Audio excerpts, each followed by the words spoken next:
So thanks for joining me for a Walk in the Park, episode 7. Today I want to talk to you about the Unbroken Path.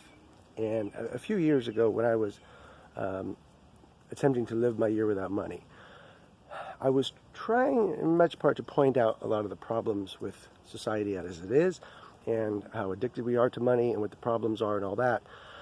But I also wanted to help find a solution. And I think a lot of it is, the way we are as humans, and how do we fix our human dilemma, the things that we all face.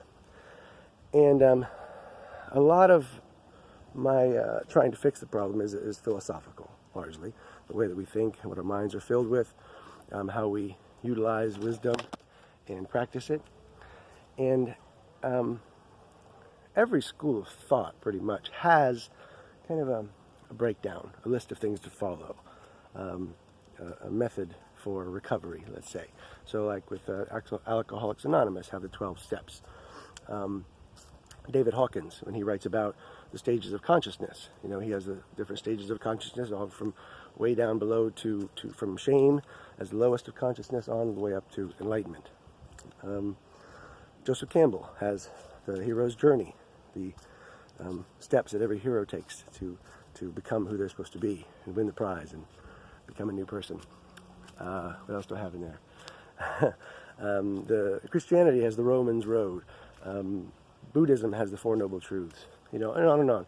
And I've woven together about 14 of these different paradigms, including like Maslow's hierarchy of needs, and some other stuff. And I kind of weave them together to show that they're all connected and it's all the same stuff. And no matter what tradition you follow, no matter what you think reality is and what it's comprised of, it's still our methods, our traditions, our memes are still just the same thing as other people's traditions and methods and memes. They're just in a different language. So my hope was, by showcasing this unbroken path, this thing that we all do, this journey we're all on to become the selves that we want to be, to become whatever God wanted us to be when He created us and put us here. My hope was to point out how, we're all together. Anyway, so I had woven these together, and there's like 140 steps to this thing. And when I was doing my videos before, when I had my camera on my tripod and, walked around town looking like a total loony, kind of like I do now, but I'm in the woods, so nobody sees me, I would just pick a card a day and talk through whatever that situation was, whether it was the 7 days of creation or the steps of the insights of the Celestine prophecy, whatever they might be. And I would discuss that idea and how it kind of related to me and where we are and all that stuff. And I was doing pretty good. And I wasn't entirely consistent, but I was as consistent as I could be, considering I was homeless, not using money, and wandering from place to place, and I didn't have any real stability in my life, and I was doing pretty good. And then I came to live at the warehouse owned by the Desbergs, which came to be known as the Flow Factory.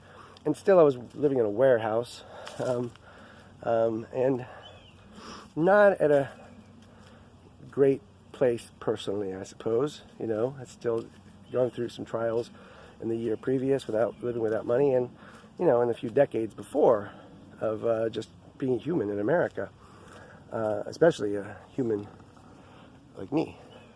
So I came to this point in the Unbroken Path where I was kind of right between pride and the stages of consciousness, which, as we all know, comes before a fall, and this point in the 12 steps of doing the moral inventory and going to people and asking for apology or asking for forgiveness and all that. And of course I was at a point in my life where alcohol and my other chosen drugs of marijuana and tobacco still seemed to make their way in, largely because I was, as most people suspected, a bum. And some people would share with me, and sometimes I would say, hey, can I have one of those? and they'd get shared. And I found myself still oftentimes at that place of shame, at the lower stage of those stages of consciousness, instead of even at the point of pride. And maybe it was a bit of pride that had gotten so far, but either way, it broke down and it buckled, and I stopped there in the Unbroken Path. And part of it was because, as I said, I felt kind of shameful that I hadn't done more with my year, and I hadn't changed the world the way I wanted it to. And I didn't feel that it was successful, and even in the Flow Factory, the things that I was doing weren't successful because I was building on that. And so I stopped talking to the phone as if I was some kind of professional who knew what was going on in the world, and just kind of got off the Unbroken Path, or at least sat down for a while. Now I feel like I'm back on it. However, especially when you're talking about the 12 steps of Alcoholics Anonymous, I never felt comfortable going to anyone and saying, hey, I'm an alcoholic, and I, the reason that I wronged you, or that I was selfish, or that I screwed up, or I let you down, or whatever I did to hurt somebody in my life. And there have been a number of people that I've hurt and let down, and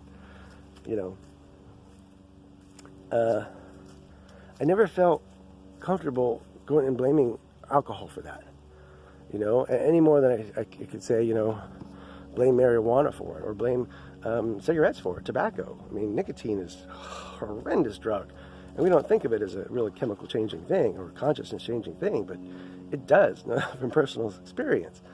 And I never really wanted to blame them, because it's not because I'm an alcoholic, it's not because I'm an addict, it's just because, quite frankly, I'm an asshole. Okay, that's what it is. It's if I've wronged you, it's because of me.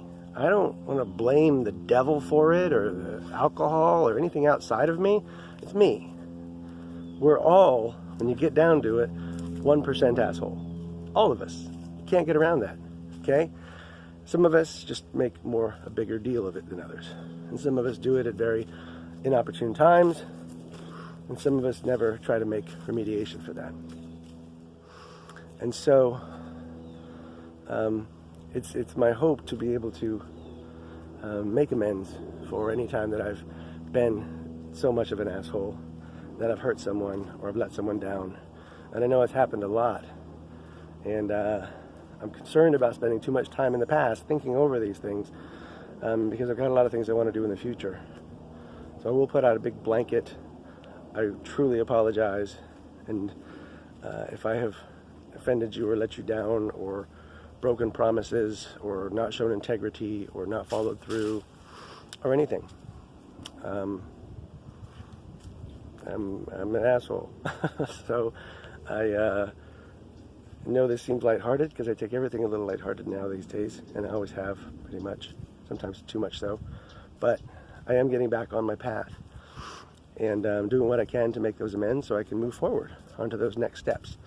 So I'll be probably covering a little bit of the Unbroken Path to start back off again and get it on a new tangent, or I may just pick up where I left off and go from there. But either way, it's good to be on the path, and I think we're all on that path. And so I look forward to a good year with you, and continuing to take you on walks in the park and tell you what's on my mind. And I hope you have a wonderful day, and I'll talk to you tomorrow. See ya.